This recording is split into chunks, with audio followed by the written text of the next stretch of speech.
তো হ্যালো বন্ধুরা, যদি আপনারা ভাবতেছেন যে সেকেন্ড হ্যান্ড মোবাইল নিমু বা মোবাইলের ডিসপ্লে চেঞ্জ করুন, তাহলে আপনারা অবশ্যই একটা বস্তু চেক করে তারপরে এই মোবাইল নেবেন। এদিকে আসবেন, আমি একটা বস্তু দেখে নিই।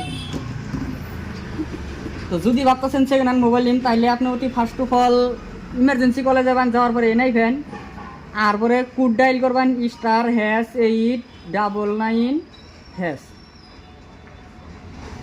মারার পরে এরকম অপশন আইব, আর পরে এনথেন সিলেক্ট করবেন আপনারা ম্যানুয়াল টেস্ট। এটা যেটা দেখা যাচ্ছে ম্যানুয়াল টেস্টে গেলেন, যার পরে এদিকে অল্প টান দিবেন। দেওয়ার পরে এখন দেখবেন এনে স্ক্রিন টেস্ট, টাচ স্ক্রিন, এটা মারার পরে এনে auto touch screen auto test, এটা মেরে দিবেন। মারার পর অল্প টাইম ওয়েট করার পরে দেখুন এই যে এনে ভার্সনটা 5 দেখাচ্ছে। যদি আপনাদের ফেল দেখায় তাহলে ওই মোবাইল কোনো সময় নেবেন না, তাহলে ভাববেন যে ডিসপ্লে ডুপ্লিকেট আছে। তো যদি